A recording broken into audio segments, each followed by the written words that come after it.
Okay, I'm doing it. Hey, welcome back to Conversations That Matter with Sarah Davies. And Richmond Stace. This episode, I guess, is a follow-on really from our last episode, which was our first episode. Yeah. And the way that we've kind of set these out is that they are in a series. If you didn't see the first one, you might want to go and listen to it. But equally, we're hoping that you'll be able to just pick up individual episodes and not necessarily have to follow them in suit or in order. But for people who didn't hear the first one or haven't listened yet, I'm sure they will, what do you do? Oh yeah, that's a good point. I am a psychotherapist and I specialise in trauma. I'm the pain coach and I work with people who have chronic pain. And we've come together because there's a big crossover in our approach, our work, our beliefs, perhaps our energy. And then we've got our own individual stuff that we bring as well. And we thought we'd share that because I think there's a lot of skills and a lot of things that people could take away that could be helpful that we wanted to share. Yeah. So that's the purpose of this podcast. That is the purpose of this podcast. Conversations that matter. Yeah, they do. They really do. Yeah, as we kind of explored in the last one. But we kind of set the intention today to talk about or have an open conversation around intention versus impact. Yeah. What I mean by that, and you can come in with your thoughts as well, Richmond. I don't want it to just be me waffling on. But what we mean by that is being able to separate the two.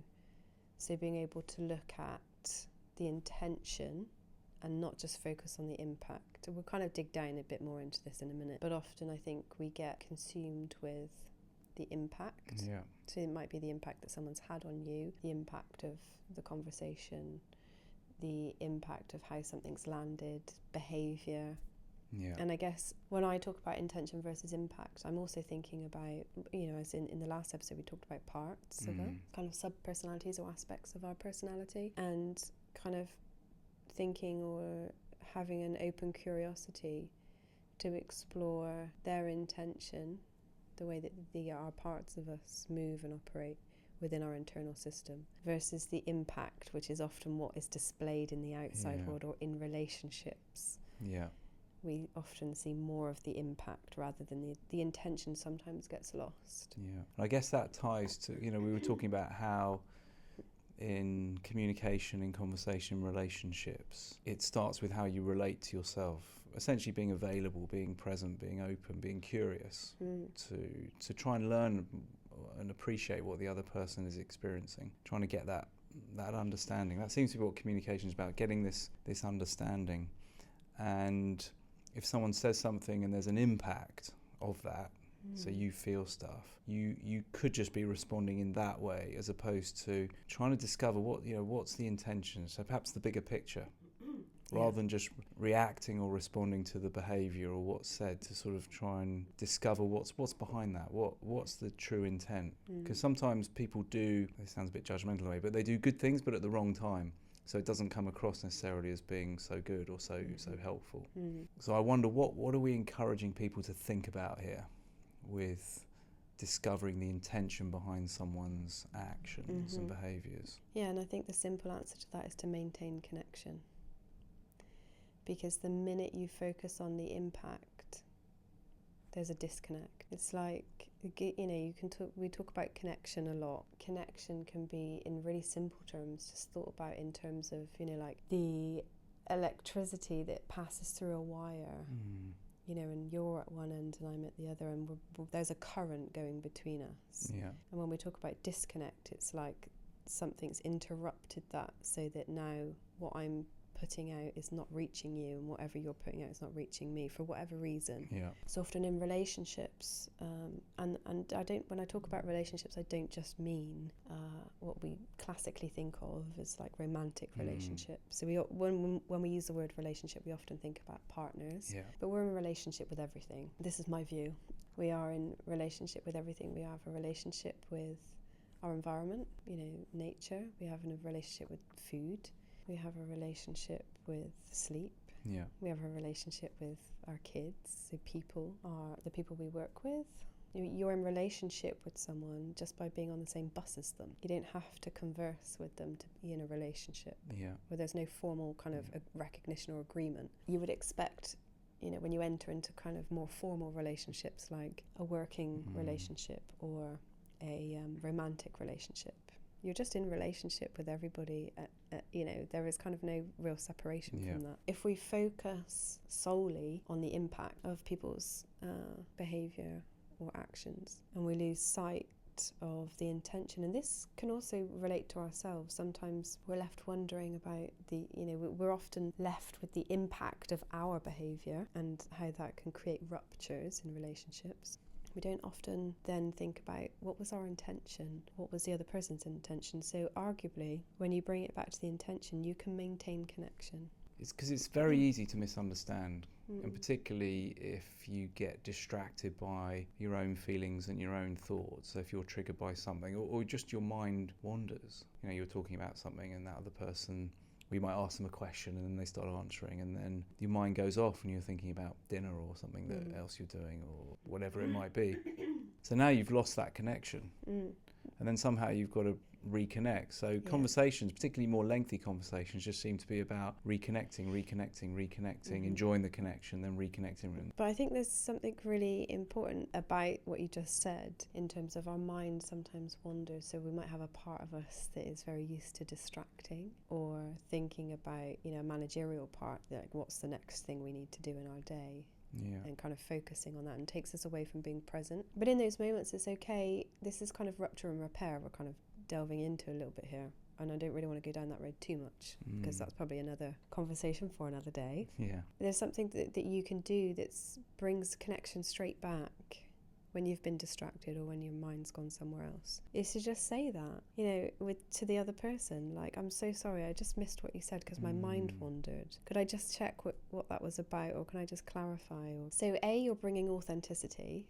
You're showing that you care, because if I didn't give a hoot, then I would have just pretended that I knew what you were on about, and tried to match then back up with whatever it was that we were talking about. But it's okay. Like, we have sometimes, I think, these preconceived ideas or judgments that we can't be authentic. And that, obviously, as we talked last time about attachment and authenticity, that will feed into it. But there's nothing wrong with saying, I'm really interested in what you have to say. Like, I really value this conversation, and I really value you and your opinions, or whatever it is that we're talking about. But I just noticed that I drifted off.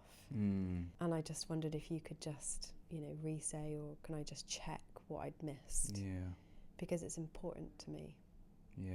Which essentially is, you're important to me. And I value you. And that connection then is brought straight back. So that's a really useful tool, isn't it? I mean, I guess you don't even have to have the bit where you're saying, oh, sorry, my mind wandered. You can just say, that's really interesting what you've said. Can you just repeat it, or offer, some summary or reflection, just to see if you're grasping it or not?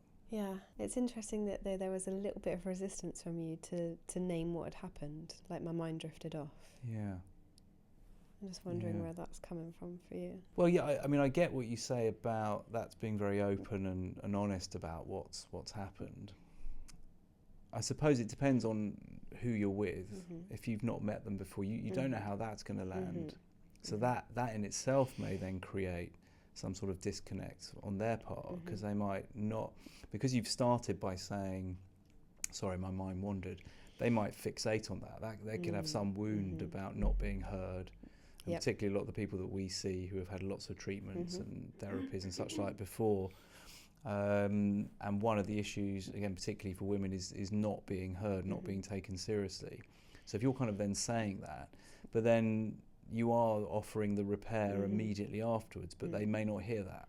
So you could end up with a bit of a mismatch. Whereas if you just go in with the, well, that's really interesting. I'd like, could you repeat or tell me more or explain more? Or such like. I'm not saying there's any right or wrong, just I guess different skills, or slightly different skills and approaches. And it does depend on the relationship, I think that's important. So there's something about normalising that your mind drifts, though.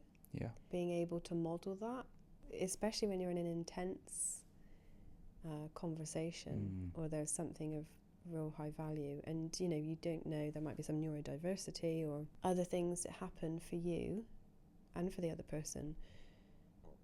But it also can pave the way or open up ways of that other person then going, oh, do you know what, my mind wanders too. I'm so glad you said that, because earlier I didn't hear a word you said. And I'm not saying that that would happen, but it does normalise this thing of whatever your experience is, your experience. Yeah. There's no judgment. I'm curious about it. Like, what was going on for you for your mind to wander? I wonder if there's a part of you that took you away. You know, and I'd be curious about that. Yeah. So I'd be curious about the experience of drifting, but without judgment. Yeah. And so it's, I guess for me, where I'm coming from with it is, and you can select your language. You don't have to say my mind drifted, because again, people will receive that and make their own interpretation of that. Oh, it must be because I'm boring or whatever. But it does normalise the openness of experience, and it's okay to say, I didn't catch that, you know, rather than trying to play along. You've lost connection. It's like Wi-Fi goes, you know, and then it comes back, and then you're like, oh, I've just missed something and I'm just trying to catch up on it. You can kind of get through, but it won't have the same richness in the experience. Yeah, it might jar. But to you, this is a natural way of being now. And as a therapist, but also just this is how you are. Yeah. To be able to keep that bigger picture in mind, and to be curious, to clarify, well, what is actually going on for you? You know, you use those words quite a lot, don't you, in your day to day? You know, well, tell me what's going on for you there. But a lot of people won't do that. That's not a blame attached to that. It's just they've not been exposed to that way of thinking. Some people might even think it sounds a bit odd to say those kinds of things, because it's different. But yet it is offering the opportunity for clarification. Did you always take that approach, or is this something that you've learned and honed over the years? And how did that happen? Yeah, I mean, I definitely didn't take that approach as a child, or even as an adolescent, you know, into my early 20s. I've always had a natural curiosity around people's individual experiences. So the what question, the what, the how, the when, you know, those are all really natural to me. They're part of my kind of natural vocabulary. And I guess then going into being a therapist and working with people, that has increased, you know, but it comes from that place of curiosity. We talk about curiosity a lot, but curiosity is something really important about curiosity, because it's invitational and it's an investment. When we say the word investment, we obviously naturally think financial, because most people talk about financial investments. But for me, investment in a relational term is, I'm taking the time. Time is valuable, because it's the one thing in the world that we can't make more of. It's finite, and we never know when our time is going to run out. It's very precious. So I'm going to invest my time in having open curiosity and invite you to tell me about you. So I'm making an investment in getting to know you. And I think that's so valuable and so huge and powerful. So when you're working either in the clinic room or you're just opposite somebody and you're having a conversation, even on the bus, you can apply this to anywhere, but it's, am I willing to invest my time in really getting to know you? And that's not the superficial, like, oh, the weather, you know, how's the weather? I mean, that is an investment, arguably. It's like, am I going to invest £1 or am I going to invest 100 grand? You know, like, they're two massively different things. And so it's about saying, I want to invest in you. I want to know about you. I want to know your experiences. I really want to hear that. It sounds like, you know, two of the most beautiful things you can do then. One is to live that investment, if you like, in what you're doing. So that's my intention, or your intention. My intent is to use this resource, time, in order to come to know your experience better. I can't experience what you experience, but to give the time and the space to hear, and particularly, you know, our professional worlds, that's, I think, for both of us a fundamental thing. But obviously it goes beyond that to our, you know, other relationships that we have. But then the other beautiful thing that we can do, and it goes back to our first episode, you know, that relationship with self, as to you know, be able to discover that, to really know the relationship with self, because then that makes you available to do that, the second one. So to be there, to be present, to be available, because that other stuff is now not coming through. I'm not being triggered. Yeah. I'm able to hold that state of curiosity and presence. Or even if you are triggered, just to recognise that there is a part of me that's pretty active because you've pressed against a wound, or because I've been triggered. And just noticing that creates separation. So I'm not blended with it anymore. I'm just noticing there is a part of me that's reactive. And so that helps you to still stay in self, or to stay grounded or connected. Yeah. I guess going back to the intention versus the impact. If we think about behaviour and parts, of us, in the last episode we used the negative belief, I'm not good enough. Then the part that tried to manage the overwhelm from that was to become a bit of a workaholic, so to look for external validation, as to to prove that I'm good enough in the world. And so that's the impact. The impact then of that part is, and now my relationships suffer because I don't have time for them. I'm putting in all the hours at work, and so I'm feeling pretty burnt out and exhausted. And I still don't feel good enough. So that's the impact. But if you can, and if we just focus on that, then it would be really easy to say, blimmin' well, I hate this part. I hate that I'm driven by this. I hate that this is destroying my relationships. Like, I don't like this part of me. I just want, not because they don't like the validation that they get, but because it's just never enough. It just is, and everything else is suffering for it. There's a huge price tag attached to that. There's a massive cost. If we can separate that and say, okay, that's the impact, but what's the intention? I really want to hear from that part, that experience. The intention in this example, you might get something back like, I really want you to feel good enough, or the intention of it is, I care about you so much that I don't want you to feel the pain of this belief that you're not good enough. Now that is totally different, because that's really loving. And if you can look at that and say, okay, the intention is that this part of me, driven to do all this external stuff, is actually doing it because it gives a hoot. Like, it actually really cares about me, and it doesn't want me to feel the pain of that belief that I'm not good enough, or I don't belong, or I'm not acceptable, or I'm unlovable, whatever the belief is. And then when you hear from that part, you can stay kind of in yourself because you're separated from it, and then think, okay, on hearing that, do I have a sense of compassion now for that part of me? Often these parts of us are driven by behaviours that they don't even really like doing. If you asked it, what do you do for me? How long have you been doing it? Do you like doing this? You'll often get back no. It's like, you imagine being in a job for 30 years that you hate. Everyone around you hates you, so you're getting stick all the time. You never get a pay rise. You never get a promotion. You never get any recognition. That's pretty sad.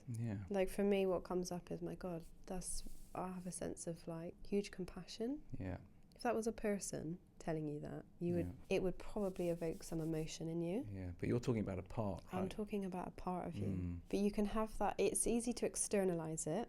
People can get hold of that a bit easier. So it's easier to say, if I made this about another person, if a person was coming to me and telling me this, I've been doing this job for 30 years, no one likes me. In fact, sometimes I get bullied. I get excluded from all the office parties. No one invites me to anything. Sometimes I feel invisible. I'm working my ass off and no one recognises it.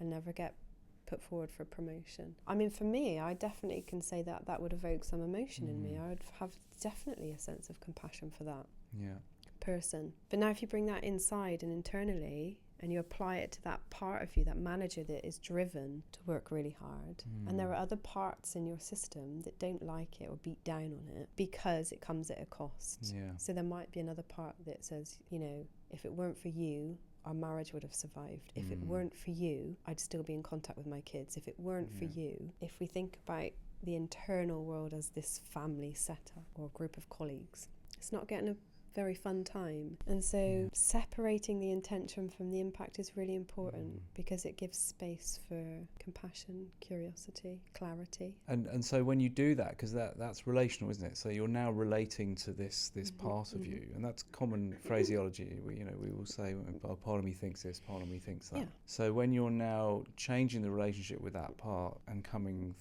from self, as we're calling it, in this more compassionate way, what's going to happen with that part when you as you shift your relationship with it? Often what you see then is the part, first of all, having a sense of, acknowledging it for the first time. Being heard. And seen. Yeah. A bit like when you're sat with a client and their pain has never been believed or they've been heard. Often there can be a sense of relief, like, you do see me. Yeah. Like, I do exist for you. Yeah. Like, you're acknowledging me. There's a huge sense of almost relief in that. Yeah. And that can bring up its own emotion. And then often what you see happen when you get to know these parts is that they soften, so they don't feel so like hard and driven, and they soften a little bit. And then it gives way for other parts in the system to hear from it too. Yeah. So rather than feeling bullied or being the bully, you can build up the relationship between these parts as well. So it's kind of like, wow, now that you've heard from this part, how is that for you? And I'm saying this as I'm having a conversation with two people. Yeah. But this is often the conversation that we have internally, guided through what we would call internal family systems therapy. But it's about taking that relational approach that you would have in the outside world and applying it to the inside. Yeah. And then noticing the shifts internally, what happens. And for people, with pain, that might be to ask the wherever the pain is, sometimes even getting them to focus on, you do this as your everyday, so you're probably better to speak to this than me, but even acknowledging the pain, and if you have that conversation as though it's a part of you, what's the message, what are you holding, what do you want me to know about you, what's going on when you with this. It might be a part that's holding pain, or it might be a part that's generating pain, and so getting to know that is going to be really helpful, not only for you as the clinician, but also for the person who's living with it. Like, okay, I understand what's going on for me a little bit better. Yeah. There's more clarity in my system, and that creates naturally, organically shifts. Because you're inquiring compassionately about the intention. Yes. The pain's sort of the impact. Right.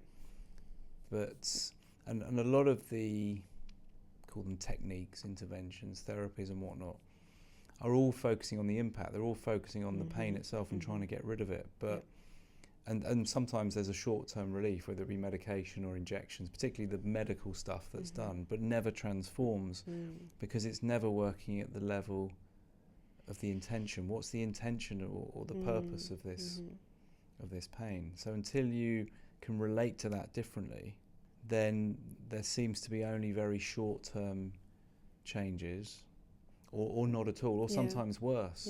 Because the pain's not asking to be injected away or killed with a painkiller, or prodded or poked away or rubbed away. So some people have a very strong reaction to those things. In other words, their pain gets a lot worse, and that's because the part's saying, I'm not asking for this. Yeah. I mean, it's never asking for that anyway. Right. And if it is short term, it's a bit like just muffling it for a while, just pushing it down, masking it, whatever you want to call it. Yeah. And then it will return. Yeah. Kind of brings us back to that idea of being solution focused. It's not really the answer. When a bit like I'm kind of referring to the last episode, but when we talked about sitting with someone suffering and what that brings up for you, this person's suffering is bringing or inciting a feeling in me that I can't tolerate. So I'm going to become solution focused and try and relieve their suffering in order to relieve my own. And so we often get sucked into this, I think especially in your profession, idea of having to fix or to be the one that gives the solution, when the solution really exists inside. But that means, that kind of goes against the medical model, if you like, where there are experts and there are, I'm coming at it from a view of the person as the expert. They're the expert in themselves and their pain. And they have everything inside them that they need. Yeah. And it's our job to help them access that. Well, I'd say that, you know, one of the counter arguments to that I've come across is, well, you know, we say there's a condition that someone has, or a diagnosis which includes pain. No, they need these medicines for that condition. And I would usually then respond by saying, yeah, that may be necessary for certain conditions to have some sort of medication or intervention, but it's still always the relationship between the person's systems and that treatment that then manifests in a particular way. But you've also got, you know, countless examples of people, and I use this in its greatest sense, healing without those things. You know, conditions changing or going into remission. Now, I'm in no way suggesting that people shouldn't seek medical help or advice with these sorts of things. I think that's, you know, it clearly has a role, and that's very important. But that wider picture of, you know, whether someone needs some sort of treatment or not, they will always need to understand. They will always need to be heard. They will always need guidance and support to a greater or lesser degree to understand themselves and to create the conditions within them, like all the things we're talking about healing wounds and such, like to be able to create the conditions for sustained change. And that's even if someone's in a situation, say that they're given some, you know, some terminal diagnosis, because we're so obsessed with the sort of the outcome, as opposed to, well, at whatever stage in our lives we can create peace, we can create the conditions to feel better, to heal at whatever point that is. So it's keeping that bigger picture, again, sort of really understanding the purpose, the intent, not just the impact or the outcome. Asking, like, the question, does that make sense to you? So when you discover the intention, does it make sense? You know, so for example, if you've got someone who has a belief that they aren't safe in the world, I'm not acceptable, I'm not safe, it would make sense to me that pain can be present in order, as a kind of parts of us that generate pain, in order to keep me housebound. And so the impact is, I'm isolated, I don't get out, I can't go to work, my relationships suffer. That's the impact. The intention, when you kind of get down to it from that part, is the world isn't safe for you. Our life experiences have shown us that you aren't acceptable, and therefore you become unsafe. That might not be physical safety, it might just be emotional safety. And therefore, if you're in pain, you're less likely to venture out into the world. Now, when you relate that to someone's life experiences, and then you when you've heard from that part and you offer that back, and you kind of say, does that make sense? Given what you've just heard from this part, and given your life experiences have been what they have, does it make sense to you now that pain is another way of keeping you safe? Take away the impact for a second and just focus on the intention. Does that make sense? And often what you get is, that makes sense to me. So now you understand it a little bit better. You understand the experience of pain a little bit better. Emotional pain as well as physical pain. I mean, I wouldn't differentiate particularly between those two. But the classic way of explaining pain for a number of years now has been to somehow describe the biology of it and what's going on in the brain. There's lots of messages like pain's in the brain, and of course pain isn't in the brain. It's where you feel it, or somehow, you know, it's got to be reprocessed. And I would say, well, how can you reprocess something that's already happening? You know, the language is not in alignment with really what we're trying to do. But understanding that, as you said, if for a moment just being able to say, right, let's put the impact to one side, which may be a challenge, but let's try and do that, and then focus on really getting the intent and making sense of the story. You know, the relief that can come from that immediately can be quite profound. But actually, when you understand it, and you realise that a lot of the suffering's coming from the way it's thought about, or the lack of understanding of its purpose, now you've just dealt with that directly. So as you said, a lot of the techniques and therapies not just for pain, but a downstream. Here, you know, for anxiety, for depression, you know, just practice these skills, practice mindfulness, practice breathing, all really useful skills. But unless you've gone back into the beliefs and the understanding and the intention, it's only ever going to be short-lived. Yeah. And what we're talking about is growth and healing, because that's possible. Yeah. It's absolutely possible for every human. We all have that capability. Yeah, for sure. But unfortunately, a lot of people don't realise that. They don't even know it's possible because of what they've been told, because they're caught up in our system, which is still very, very biomedical. Yeah. So they don't even know that those opportunities exist. Professionals don't have a place, because they absolutely do. You know, I will still go to the doctor or to go and see a consultant about something that's going on for my physiology. Not about not seeking medical attention, but it's just about, I guess what we're talking about is thinking about the relationship we have with the professional and with ourselves, engaging in experiences and relationships which can promote healing from the inside out, not from the outside in, which is like interventions like injections and things. They help manage or tolerate for our everyday existence in the world. But if you don't get down to what's causing it or where it's coming from, you're just going to become reliant on that thing. Same way as we don't want people to become reliant on therapists. You know, I say that to my clients all the time, like, you know, I love you, but I don't want you here forever. Like, I want to get rid of you in the nicest possible way, because it's not helpful for you to rely on me. You need to be able to rely on yourself. And that's what our relationship fosters. And the same with you and your clients. I think that's where we're quite aligned in that. Which is why we have conversations that matter.